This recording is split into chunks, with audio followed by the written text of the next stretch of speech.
What's up, everybody? Welcome back to the Underdog podcast, episode 3, AFC South preview, the worst division in the AFC.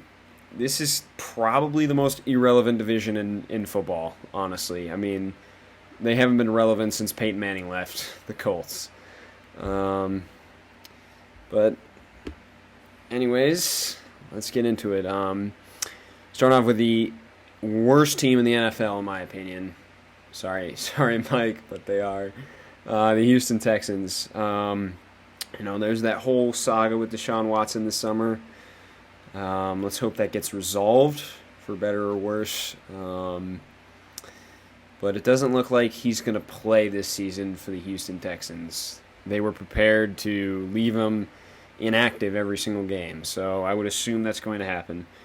But Deshaun Watson, in my opinion, is the fourth best quarterback in the NFL, behind Mahomes, Rodgers, and Russell Wilson. But he is probably not playing for Houston this season, or maybe ever again. We'll see if he gets traded this season. That's kind of still up in the air of what they want to do with him. But right now they got Tyrod Taylor. And even though Tyrod's the worst starter in the NFL, you could go worse. And what I mean by that is if you look at Tyrod's stats with Buffalo, with Cleveland, even back in his Baltimore days, he's never thrown more than 6 interceptions in a season. So at least with Tyrod, you have a guy that's going to game manage the shit out of this and not turn the ball over. So you have a quarterback there that's not going to make mistakes. He's not going to elevate your team at all, but at least he's not going to cost you games. And then you got Davis Mills. A lot of people were surprised he was Houston's first pick, but it really made sense. When you think about it, you don't have Deshaun Watson. Tyrod's pretty injury prone, so you needed somebody to kind of at least have some kind of upside there if Tyrod were to get hurt and Deshaun's not going to play. So, Davis Mills, decent starter at Stanford. I thought it was a little early. I thought he was like a 4th rounder, but considering what Houston was needing was a smart quarterback who wasn't going to make mistakes, that's Davis Mills. He doesn't have a super high ceiling, but he has a higher floor than some of the quarterbacks that were taken ahead of him. Then you get to this running back room, which is very deep. They went out and got some guys. They went out and got Mark Ingram, veteran running back, been around a long time. Kind of was pushed to the side because of J.K. Dobbins, Gus Edwards, and Justice Hill from Baltimore, and he didn't play special teams, which is why he didn't get on the field a lot. But he is a veteran. I don't know who's going to be RB1 of this group. I don't think it should be Mark Ingram, but he's a nice change of pace back nonetheless. And then you get Phillip Lindsay, who is probably the most talented running back in this room, but he is very injury prone. Like, I think 3 of the 4 years he's been in the league, or 2 of the 3 years he's been in the league, he's ended on IR. And I think he was hurt last year too, so he's missed significant time with injury, and he kind of slowed down last season. But he is a home run threat and gives them a big play element to this offense that they really are lacking outside of Brandon Cooks. And then you got David Johnson, who they had last year. They traded DeAndre Hopkins for. Oh man, that was such a terrible trade. But I'm actually kind of surprised they kept. The only reason they kept him though was because of his contract. I mean, his contract's massive, but he really can't run anything else besides duo and inside zone. Like he just can't run anything else. Brett Coleman did a video on it last year. If you want to check that out. And then they signed Rex Burkhead, former New England Patriot. Great special teamer, so he's going to provide value there. But he's also, he plays hard every day. We loved Rex over at New England, so interesting it goes with Caserio. And then you go to the receivers. Brandon Cook's highly underrated because he's playing in Houston. Was terrible, though, to start the season, and then he kind of picked it up. But Brandon Cooks is one of the best deep threats in the NFL. It's just Tyrod does not have a deep ball, like, at all. So they're going to have to get creative with them. Digs, comebacks, drags, screens, that type of stuff. Then you got Chris Conley, veteran, former captain in Jacksonville, playing Kansas City, offers special team. Stuff. He's probably going to be that outside receiver to start with till they work in Nico Collins there, who's Nico Collins is kind of like DeAndre Hopkins in terms of play style. He's just nowhere near as talented as DeAndre Hopkins. And then they sign Anthony Miller, who got cut by the Bears. I mean, Anthony Miller's been a disappointment for sure, coming out of the second round out of Memphis, but it was worth taking a dart at him. I mean, go pick up some talent that they did not have on their roster. They did not have a good slot on their roster, so it was smart. And then they just signed Danny Amendola, I believe, yesterday, to add to that slot depth. And then they have Andre Roberts, who's a nice kick returner. At tight end, they've got Jordan Akins, who was solid last season, had a good chemistry with Deshaun Watson, but he's just average for a tight end. Farrell Brown, nice blocker, has good hands, but he's not going to elevate. The guy that is going to elevate this tight end room is Brevin Jordan. Don't know how much we'll see the field his rookie year. He's very raw, but he's very athletic. He's kind of like Darren Waller in a sense. I can't believe he lasted to like the 5th round. It was a great pick up by Houston, who was needing tight end depth and needing talent there. And then you go to the offensive line, where Laramie Tunsil continues to be one of the best tackles in the league and has a massive contract because they had to pay it for him because they paid so much to get him. But Laramie Tunsil is solid, along with Titus Howard, who's going to slide into guard because they acquired Marcus Cannon from New England. Titus Howard, he was a real big surprise first-round pick out of Alabama State a couple years back, and he hasn't been able to stay healthy. But I think if he's able to stay healthy, he will. I think he's better at guard, actually. It's just his profile. He's not as tall, not as long. He fits more of a guard profile. And then they pick up Justin Britt, former Seahawks center, started a lot of games in this league, veteran starter, helps him out. And then the weak point of this is Max Sharping. He just really hasn't lived up to his bill. I believe he was a 4th-round pick. 2nd-round pick out of Northern Illinois. He really hasn't lived up to that billing. He's been below average at best. And then they pick up Marcus Cannon, who's a veteran starter. Started a lot of games in New England and was above average. But obviously he opted out last year due to COVID, so we'll see how he comes back after that. And then their depth, Justin McCray, not bad depth. He's another veteran, been around a long time. And then they got Jerron Christian, who's a nice tackle prospect, coming over from Washington. Then you got this defense. Their D-line is interesting. They got some interesting players. On the edge, they've got Jordan Jenkins coming over from the Jets, who wasn't bad last season for the Jets. Is more of a rotational kind of edge rusher. I think he got hurt through the season, though, but he hasn't been horrible. But he's more of like a rotational pass rusher rather than a starter.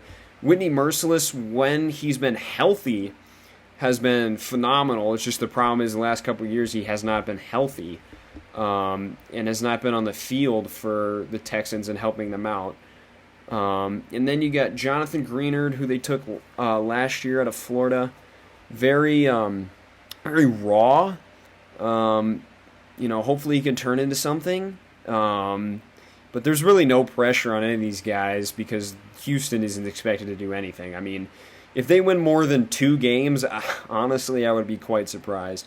They also have Jacob Martin and Charles Omenihu. I actually really like Charles Omenihu. I think he has a chance to break out. Has a nice set of power moves and is able to use power to speed very well. And then Jacob Martin's just your classic speed rusher off the edge. There's nothing really special to him. Then on the inside, Vincent Taylor's your big run stuffer in the middle, eating up blocks. And then you have Malik Collins, who's a little bit more versatile, can rush the passer, but is mainly a run stopper and was very good for, I believe he was with Indianapolis last season. He just didn't really get his opportunities. but he has been good in the past. I believe he was hurt last year too. And then you get DeMarcus Walker and Ross Blacklock. DeMarcus Walker's bounced around a lot, was with Denver, didn't really work out there at all. And then Ross Blacklock, who was really bad last season, honestly, as a second-round pick out of TCU, I believe. J.J. Watt called him out for just not having a hard work ethic. I don't really know how he's done in camp, but he was definitely one of the more disappointing players last season. Was a potential first-round pick, and he just did not do anything last season. And then you go to the linebackers, which this is probably their best position on defense. You get Christian Kirksey there in the middle, veteran, former Brown and Packer. He's just been dealing with injuries. But more of that thumping type, along with Zach Cunningham, who's probably their best player on defense. Tackling machine, just can't cover for anything. But Zach Cunningham genuinely is, he's borderline Pro Bowler, and might be the only shot Houston has at a Pro Bowler this season. And then you got Kevin Pierre-Louis coming over from Washington. I really like that signing because they really needed somebody that could actually cover from the linebacker position, and Pierre-Louis can do that. He can also play special teams, although he'll actually be on the field this season instead of how he was treated in Washington. I like Kevin Pierre-Louis. He's a good veteran player. And then for backups, Neville Hewitt, he's kind of a jack-of-all-trades linebacker, doesn't really do anything particularly well, but is kind of just average at everything. And then you have Camu Grugier-Hill, nice special teamer. I think he's kind of a terrible linebacker, but he's a good special teamer. And then Joe Thomas there. And then you go to the secondary, and you have Desmond King, who you bring over on a cheap one-year deal. This is a smart signing by Nick Caserio. He's probably going to play your slot. And if he fits well in this scheme, he didn't really fit well with Tennessee after getting traded there from the LA Chargers. I think he'll get back to form this season. He really did not look good last season after he got traded, but I think he'll get back to form and really really ball out this season and look for a big contract next year. Then you have Terrace Mitchell, former Brown. I think he played with Kansas City. He's been all over the place. Veteran starter, that helps. A lot of games they just dealt Bradley Roby. With Bradley Roby, it was more of he's a veteran player that has value. Let's trade him and get picks because they have none.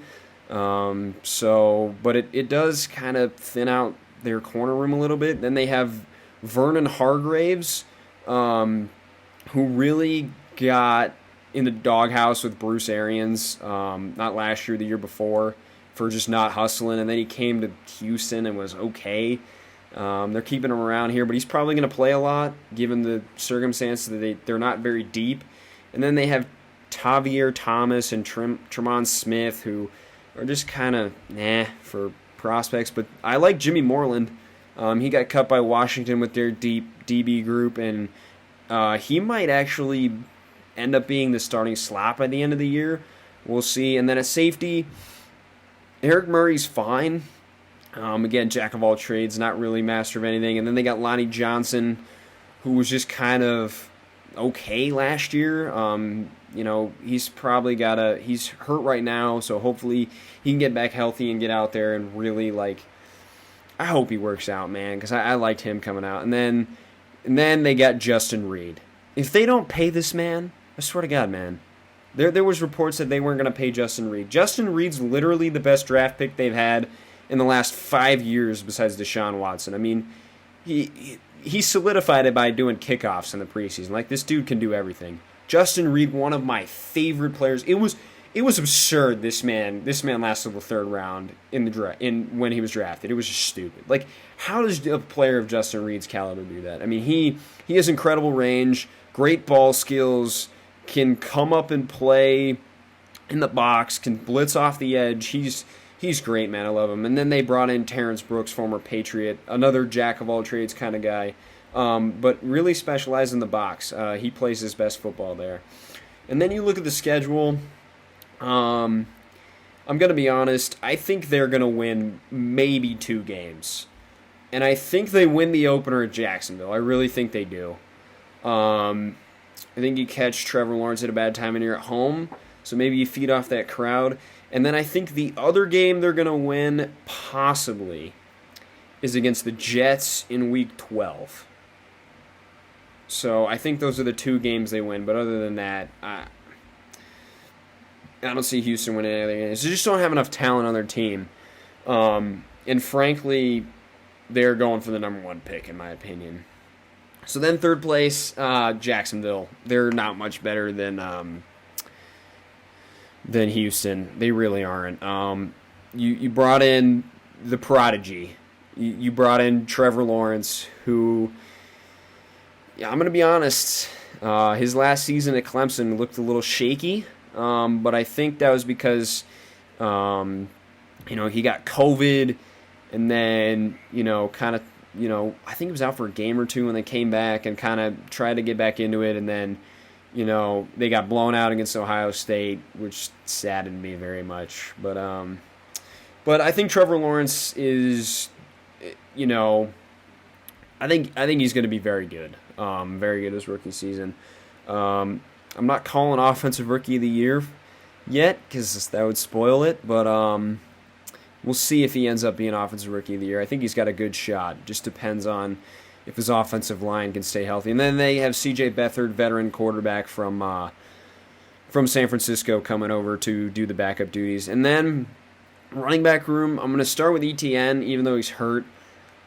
I genuinely thought this was the second worst pick in the first round. I didn't understand it at all. You had James Robinson, who was coming off a year where he just made the Pro Bowl and looked like an absolute beast out there. And you take Travis Etienne. Like, why? You don't need him. You didn't need him. You should have taken like a Walker Little, who they got in the second round, or like a Pat Freiermuth because they have no tight end, or somebody like that. And then James Robinson was an absolute beast last year, running over dudes. Doesn't offer much as a receiver. He's not bad. He's kind of like Nick Chubb, but you don't really want him doing that all the time. They bring in veteran Carlos Hyde, who I believe played for Urban Meyer, if I'm not mistaken. He's a nice change of pace back, and he's a veteran back in this league, been in the league a long time, so I thought that was a good move. I've always liked Carlos Hyde in the NFL, kind of thought he was underrated when he was in San Francisco, and then he's just kind of been a journeyman. And then they have Dare Ogunbowale, who's kind of their scat back.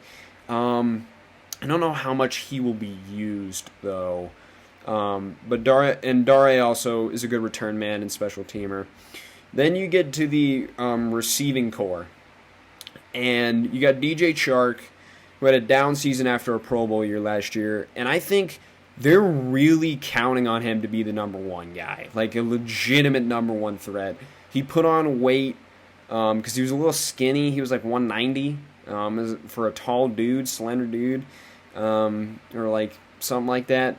But DJ, I don't think he's incredible, but I think he has a chance to be a number one receiver and really, prove to this coaching staff that he is a number one wide receiver with Trevor Lawrence. It's just a matter of last year I think he was a little bit banged up too, so he's got to stay healthy. Then you got Marvin Jones, veteran from Cincinnati and Detroit. Marvin Jones has still got some tread left on those tires, man. Watch out. He's always been, just a solid receiver wherever he's been. He was a solid number 3 in Cincinnati, and then he became a 2 in Detroit, and his numbers kind of increased. And, last year, he actually had one of my favorite clips where he's just running over Jalen Johnson in game 1 of the season. That was awesome. And then you got Laviska Shenault, breakout all the way. This dude has a legitimate shot to be a Pro Bowler this season, in my opinion. I just think with Urban Meyer's creativity, especially in like design touches, kind of with what they did with Braxton Miller a little bit, and Olave. I know that was Ryan Day, but kind of what they did there. That's kind of what they're going to do with Laviska Shenault. They're going to give him jet sweeps. They're going to give him jet touch passes. They're going to give him drags. They're just going to scheme this dude open and let him use his run after the catch ability to just make big plays.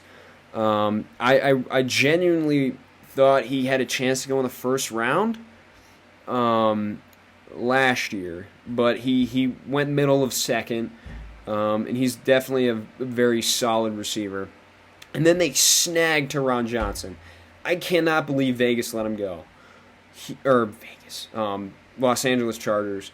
He just flashed so much last season. He really did. I cannot believe they let him go. He was really, like, at the end of the season, like, making huge plays on deep balls. I mean, he is going to be fun with Trevor Lawrence there as their fourth receiver. And then they have Jamal Agnew, converted corner, kind of a gadget type player. They're going to scheme stuff up for him just like they did with, just like they're going to do with Chenault. And then you get to the tight end room. Oh boy, Manhertz is a veteran. I believe he was with Carolina last year. Definitely more of a blocker. Doesn't really offer much in the receiving game, but is going to help pound guys in the run game as a run blocker. And then you get James O'Shaughnessy, he's below average. He's a possession type red zone threat. He's very tall. He's sure-handed though, so he will be able to move the chains, but he's not going to offer you like very much a tight end. And then Jacob Hollister, who I actually think should start. They just picked him up because he was cut in Seattle. I think they should start Jacob Hollister. I think he offers the most upside there. He's kind of a tweener between a receiver and a tight end, and he's got great hands, man. He was with New England and then kind of found his legs with Seattle, but then they went with Disley and Everett this season. So I think Jacob Hollister has a chance to maybe be the starting tight end at some point. Then we get into the offensive line. Cam Robinson is, I don't know, man. They franchise tagged him, and they got Walker Little, who I was really high on, from Stanford. So I think they're just going to let Cam Robinson play out the franchise tag, develop Walker Little, and then start him next year. And then they got three veterans on the inside. They got Andrew Norwell, who's been solid ever since he got signed there from Carolina.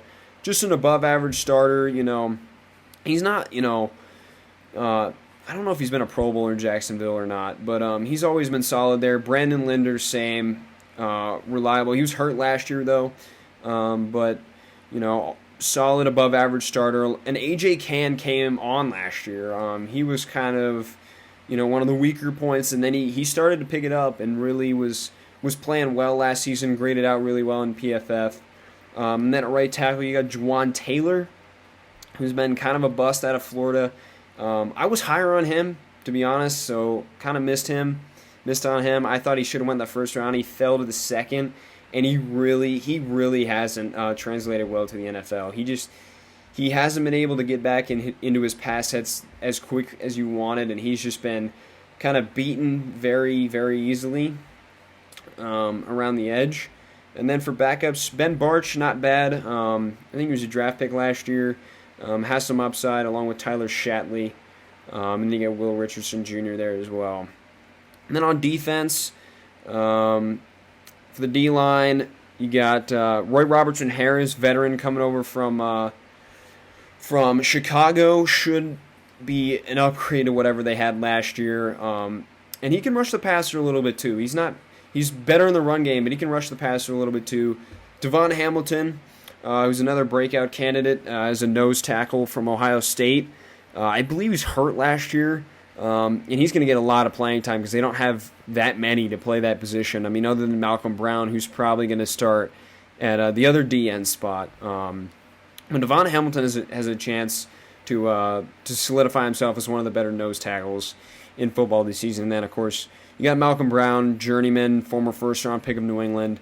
Nothing special. I mean, he's your typical eat space, defensive lineman, pocket pusher for pass rush. Doesn't really offer much there.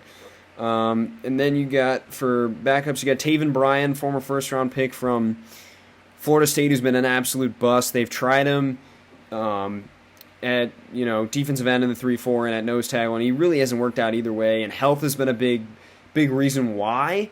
If he can be healthy, I think he can get in there and at least offer them, a decent run stopper. I don't think he offers them anything as a pass rusher, but that's what he was best at Florida for, I believe. I think he went to Florida State.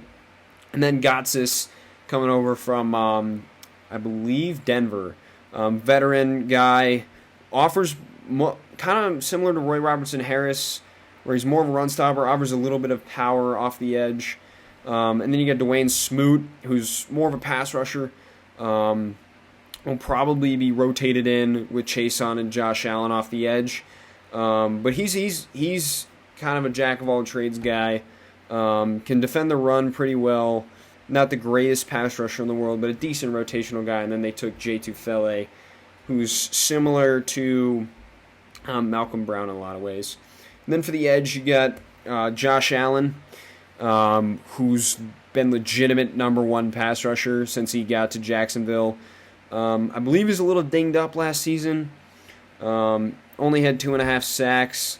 But he should be back. He should be back, and he should be ready to go for them to be a number one pass rusher. Maybe a Pro Bowler, dark horse All-Pro. And then you got Kayvon Chason, who was terrible his rookie season. I mean, he cannot defend the run worth a damn. But he has special speed off the edge, so hopefully they can harness that and work on his transition from speed to power. But Chason really disappointed last year after being a first-round pick. And then you have Laurenti McCray, Jordan Smith, and Jihad Ward. They're just kind of whatever. For the interior linebackers, you got Miles Jack, who's a stud. Probably the best player on this defense besides Josh Allen. I mean, he's literally all over the field. He's very, very athletic. And is underrated in coverage, too. I mean, the catch he made, the interception he had off Joe Burrow was incredible, man. How he came up with that football, I have no idea. Then you got Damian Wilson, who's kind of a decent starter at best. Shaquille Quarterman's a big thumper from Miami, who they drafted. And then they got Dylan Moses, who's, I think, on the PUP, coming out of Alabama. Man, after he tore his ACL, he was just not the same player, man. It is so sad. And then they got Chappelle Russell and Dakota Allen there as well. And then in the secondary, you bring over Shaq Griffin from Seattle. I thought it was a smart move. They needed a corner next to C.J. Henderson, and Shaq Griffin had a great season last year. He's on the rise, man. I think he's definitely borderline a top 10 corner. I really like Shaq Griffin. I like his game. He's very, very physical, and he will hit. He will hand check you throughout the route, and he's going to make sure that you work for that football for sure. And then C.J. Henderson, who kind of had a down year and was in trade talks, which I thought was nuts. That Jacksonville was willing to trade him because C.J. Henderson has a ton of upside and was well worth that 10th or what pick were they? 9th last year, I think. In the first round, he was well worth it out of Florida. He just, I think, every rookie last year struggled. I mean, with picking up the scheme and the transition into, right into the regular season, no preseason. It's tough for those defenders, man. It really is. And then they drafted Tyson Campbell, which I thought was a solid pick out of Georgia. He's definitely got a long way to go, but he's got a lot of upside as a man corner. Was actually very good in a very good SEC last year. So they got something to look forward to there. And then Trey Herndon, he can play in the slot. He's a decent corner, just kind of not. He's versatile. He can play both man and zone, but he's not, elite or even great at either one. He's just good at both. And then you have Chris Claybrooks there, who's a speedy guy from. Where did he go? Memphis. That's right. 7th round pick last year. There in your corner room as well, and then you got Andrew Wingard, who actually wasn't terrible last season as a strong safety. He was mainly a special teamer, but I almost want to say he led the team in picks, and he started after they dealt Ronnie Harrison, and he wasn't too bad out there. But they drafted Andre Sisco, who's probably ultimately going to take that starting job. I was very high on Andre Sisco. A lot of people weren't, but I was. I expect him to probably start sometime this season. Just look out for him. And then they got Rayshawn Jenkins and Daniel Thomas. Just kind of, they're decent. And then you got Rudy Ford, who's a nice special teamer there. All in all, for Jacksonville, for their schedule, they're going to have a tough time, man. Their defense, worries me, man. A lot. And I think they're probably going to have 4 to 5 wins, maybe. I think they'll beat Houston the second time they play them. And then I think they split with Indianapolis. And then, maybe I think they pick up a win against, Atlanta or Denver at home. But yeah, Jacksonville, I liked some of the stuff they did, but then, the whole thing with taking ETN in the first round was just kind of stupid, in my opinion. And then, on to the next team, second place for AFC South. We got the Indianapolis Colts. I just think that I'm going to be honest. I don't trust Carson Wentz's health. I think Wentz has a legitimate chance to win Comeback Player of the Year, and if he plays all 17 games and light it up in Indianapolis with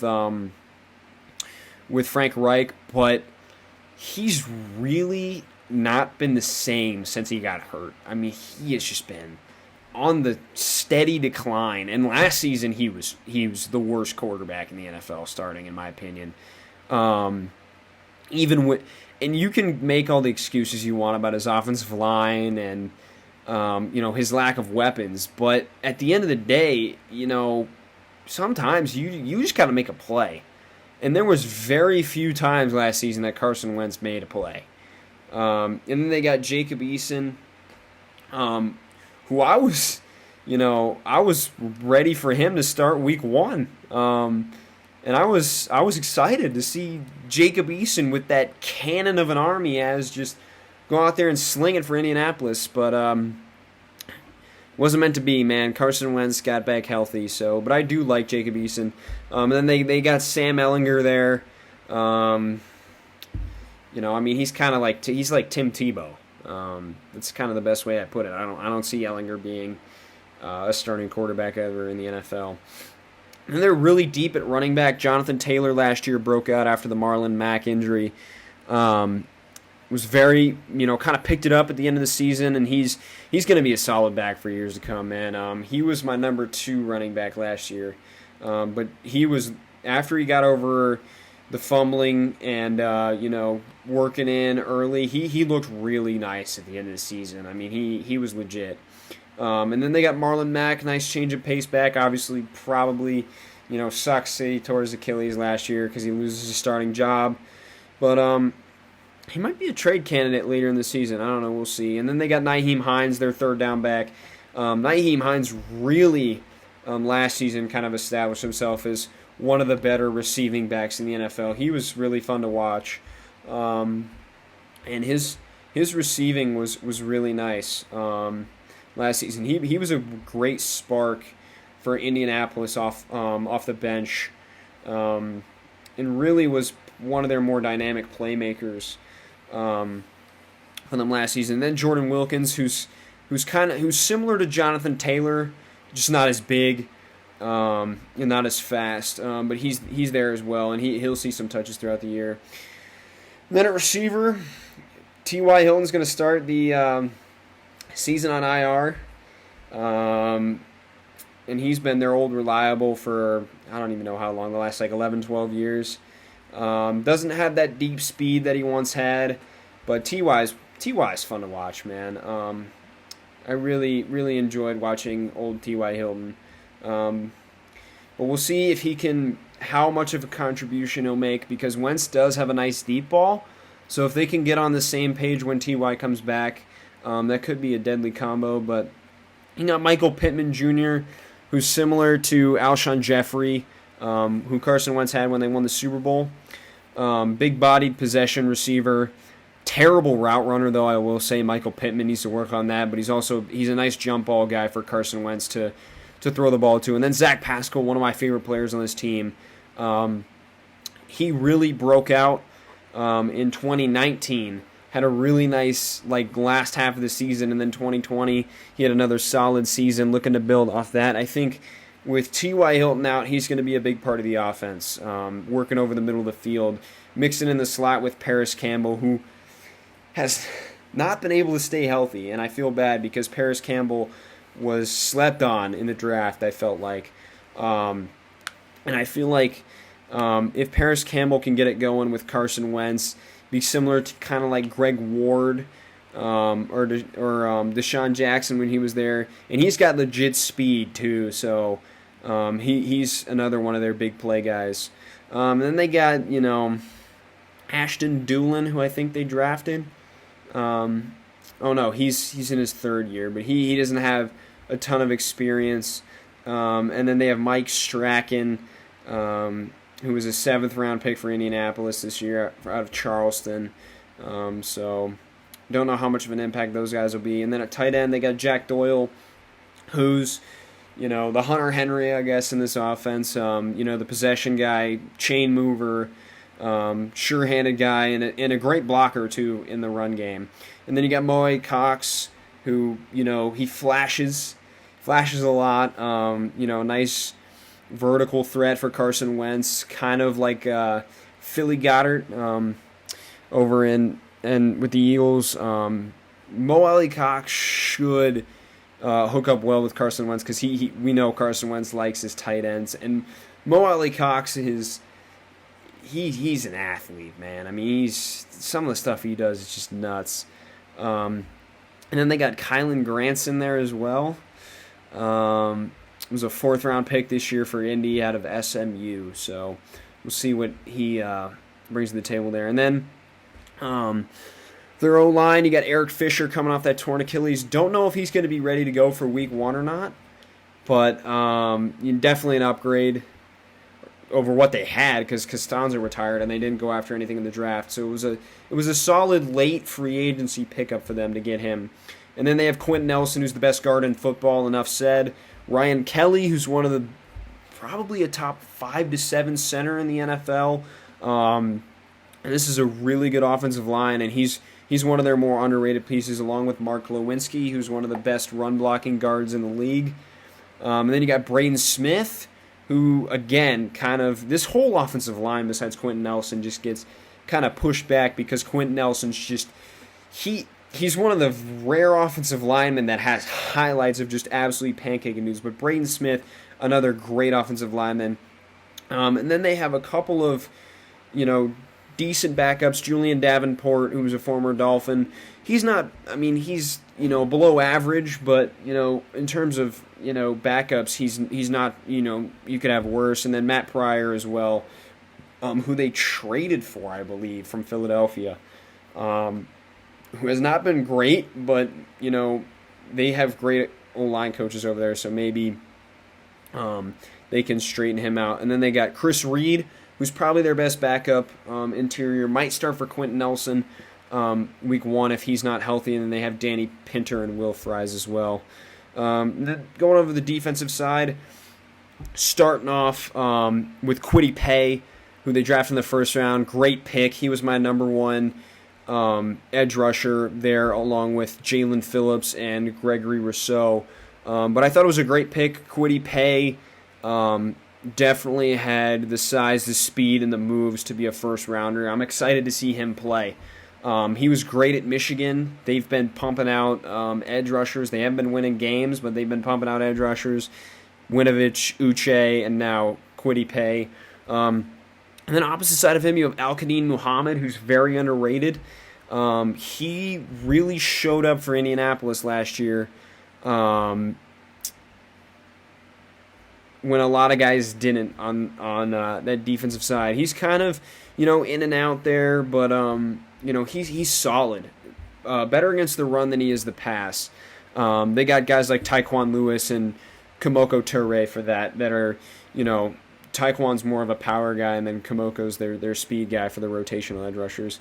And then on the inside, DeForest Buckner, great trade when they made it to get him from San Francisco. He's probably, next to Aaron Donald, the best interior pass rusher, I would say. DeForest Buckner is just an absolute stud. And then Grover Stewart, who kind of just came out of nowhere last year as a really great run defender. I don't understand why they gave him $13 million, though, for a nose tackle type. That is just way overpay.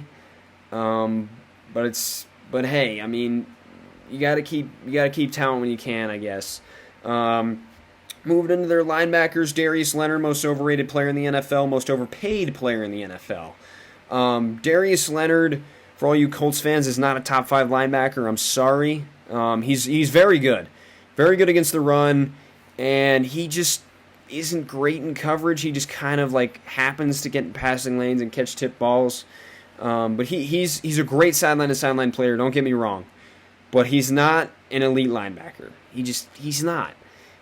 He doesn't do some of the stuff that these other linebackers can, like Eric Kendricks and Bobby Wagner and Fred Warner and Levante David. He can't do some of the stuff that they do.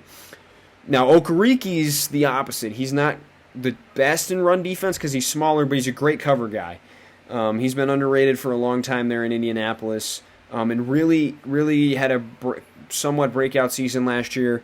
And then next to them, they got Zaire Franklin there, former 7th-round pick, looking to solidify himself out there, try and fight off Matthew Adams, who I'm a fan of. They're both very similar. They're both thumpers. They can't really cover, so it's going to be interesting to see who they have start there. And then they also have E.J. Speed and Jordan Glasgow. And then in the secondary, they have Xavier Rhodes, veteran, former Minnesota Viking, who was terrible this last year in Minnesota and then kind of rebounded last year in Indianapolis. He's never been an elite corner, but he's always been very, very solid, very technical corner. Great in this, man cover scheme. And then you got Rocky Sin, who's been a very disappointing second-round pick for them. He just was not good last season at all. He was just getting beat left and right. So hopefully he can step it up a little bit. And then they got their best corner, their best player in the secondary, in my opinion, Kenny Moore II. His interception over Darren Waller was just nuts. And Kenny Moore is a freak, man. He's super athletic. He's might be the best slot corner in football. I mean, he is just that good of a cover player. They also have T.J. Carey, who can play corner and safety, and he's probably going to be their dime guy. A veteran in this league. He's played for a lot of teams. He's played in a lot of schemes. Former 7th-round pick out of Ohio. Should be solid for them. And then they have Isaiah Rodgers, who's going to provide them with some return game. I think he took one to the house last year, if I'm not mistaken. So he's going to be a decent returner. And then they got Khari Willis and George Odom as strong safety. Khari Willis, he's an average starter. Had a pick 6 last year, 65 tackles. So, we'll see how he does this year. He's better in coverage than most people give him credit for, but he thrives in the box especially. And then Julian Blackman, who ran Malik Hooker out of town. Sorry, Ohio State fans, but he's better than Malik Hooker. I thought it was criminal this dude lasted till the 3rd round. I thought he was a borderline first rounder. Julian Blackman was, once he became the starter, I think after that Cincinnati game, he just took off and absolutely just dominated last season. He had a great rookie season, is looking to build off of it. As far as the record goes for Indianapolis, they have a tough start. I mean, you got Seattle and LA. They're both at home, but they're tough teams. And then you got to go on the road to Tennessee and Miami and Baltimore. So they got a tough road. But I think they're probably about a 9 to 10 win team. Potential for a playoff spot. They got to win some games here and there. They got to win some big games, but it just depends. It depends on if they can pull out, those tight games, if they can pull them out or not, whether or not Indianapolis is going to make the playoffs. And then for our final team, we have the Tennessee Titans, two-time defending. They won it 2 years in a row, I believe. Starting off with Ryan Tannehill, who had a nice comeback story. Little overrated. I think it was mainly the scheme that Arthur Smith cooked up with that play-action passing that fit Tannehill really well. I think that's why he's, people say that he's, a top 10 quarterback. I don't think so. There's still a lot of, decision-making issues that I see from Tannehill that he had problems with in Miami. So, I just, I don't think he's as good as advertised. And then you got Woodside, who beat out Matt Barkley for the backup quarterback job. And then their running backs, obviously you got the King, you got Derrick Henry, who legitimately might go for 2,000 again this season. He's just that special at the running back position. He offers you nothing as a receiver, but it doesn't matter when the dude's going for 200 every time he plays Jacksonville and Indianapolis. He literally is. Shad Khan, you are not the owner of Jacksonville. Derrick Henry is. And then you got Jeremy McNichols, former Boise State running back, just kind of a jack of all trades guy, master of none. Nothing really special to him. And then you got Mekhi Sargent. I think they took him this year, or he's undrafted free agent making the team. And then they have Darrington Evans, who's kind of their scat back. He's on IR right now, I believe, though. And then you get into these receivers. You got the tandem of A.J. Brown and Julio Jones. They're kind of, the same, both very physical. Julio's more of that deep threat, but they're both very, very physical receivers. I mean, they attack the football, and then once they have the football in their hands, look out. I mean, Julio, look at when they went to the Super Bowl that year, and he took a drag route against Green Bay and just broke like 3 tackles and took it like 80 yards to the house. I mean, Julio is just special, man. He's really a one-in-a-generational player, and has a shot to catch Jerry Rice in yards, not touchdowns. He doesn't catch a ton of touchdowns. For kind of his profile, he should, but he racks up yards, man. He really does. He racks up them yards. And then A.J. Brown, I still think is the number 1 receiver. Has the potential to be an All-Pro this year, depending on how often they pass the football in Tennessee. And then beyond those two, you got Josh Reynolds coming over from the LA Rams. Decent slot guy. Nothing special to him. And then they bring over Chester Rogers, who's a veteran from Indianapolis and a couple of other places. Cameron Batson, who was not bad for them last season. They retain him. And they get Nick Westbrook. Akeen, he's in his second year out of Indiana, looking to be in a more prominent role. And they also got Marcus Johnson, who I really liked last year from Indianapolis, but he's currently on IR. And then for tight ends, so they let go of Jonnu Smith, and they kept Jeff. Did they get Jeff Swaim? Did they keep him? I don't really remember. He wasn't prominent last year. But they keep Ferkser, who was not bad as their tight end 2 last season. Definitely, he's got some upside. He's got some upside to be like a Logan Thomas type at the tight end position. And then they got Tommy Hudson, who's kind of whatever. And they got a relevant fullback in Kari Blasingame, who's one of the best in the business.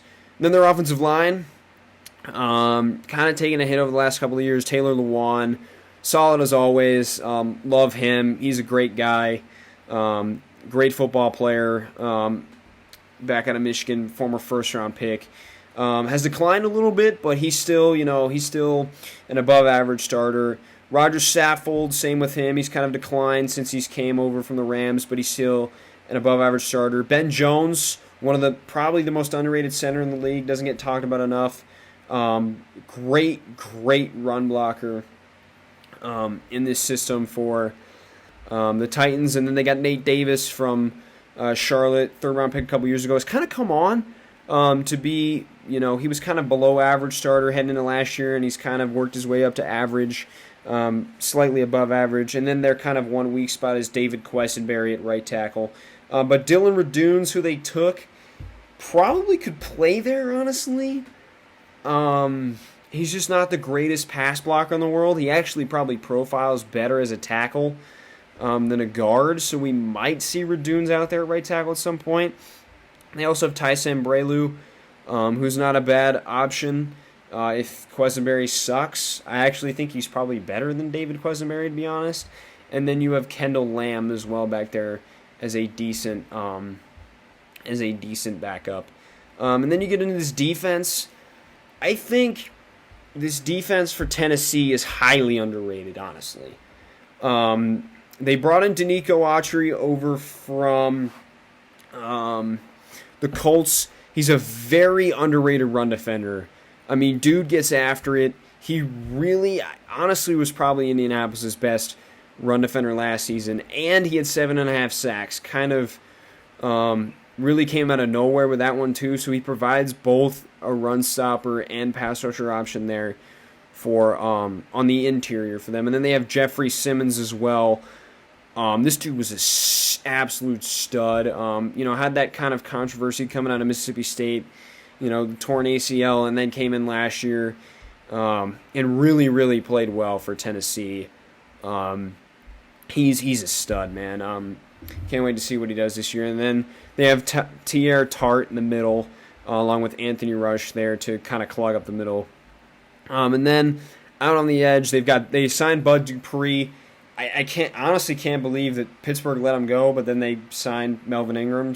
But I think Bud Dupree and Harold Landry, they have a shot to really elevate this season. And I've always been a big fan of Harold Landry, and I think he's got a legitimate shot to be a 10-12 sack guy this season along the same lines as Bud Dupree.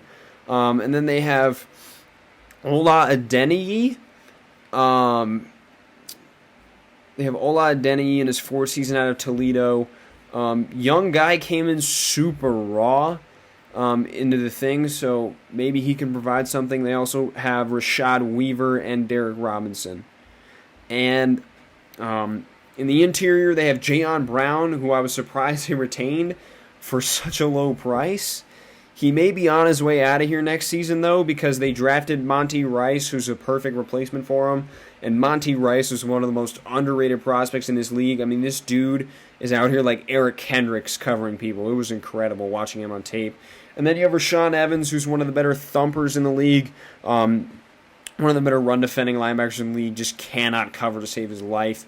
And David Long Jr. is kind of similar to Rashaan Evans. And then at corner, you bring in Janoris Jenkins to be your number one.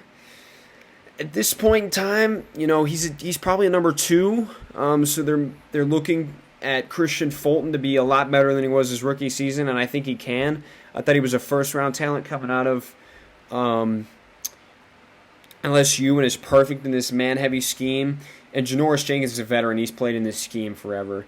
And then they also have Caleb Farley. And I don't know if Caleb Farley's going to be ready to go for week one, but, they took a risk on him with the back injuries and stuff, and they needed a corner.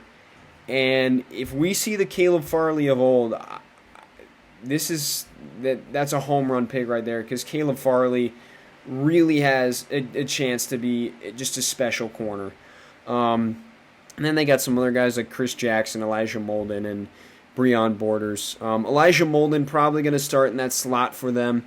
He was a draft pick this year out of Washington, third-round pick, so look out for him in the slot. He's kind of similar to Byron Murphy when he came out of Washington as well. And then a safety, Amani Hooker's going to be stepping into the starting role. It is a big breakout candidate this year. He looked good last year, too, in that role. So he had 4 picks last year, so hopefully he can build off that and really solidify himself as that starter. And then they have Matthias Farley, who's a nice special teamer behind them.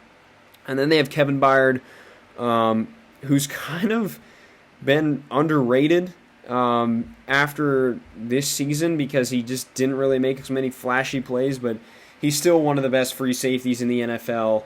Has great range and can really play all over the field. He can play in the slot. He can play in the box. He can blitz a little bit too. He's a special player back there, man. And then they got Dane Cruikshank, a nice special teamer. And then they got Brady Breeze. Look out for Brady Breeze. Underrated prospect out of Oregon. Just doesn't really have the experience as some of those other players coming out. So I think Tennessee, all in all, probably a 10-11 win team, maybe 12. It's just beyond like Julio, Derrick Henry, and A.J. Brown on offense, who's going to make plays for them, and then can this defense take a step up from last year? We'll find out. But I have Tennessee winning this division despite those concerns. I think they're going to be fine. I think Derrick Henry is going to carry them to another nice season as well. So that's going to be it for this episode of the AFC South. I'm probably going to head to edit this video and then record the AFC West and try and get that up later. So thanks for watching, everybody, and see you next time. Peace.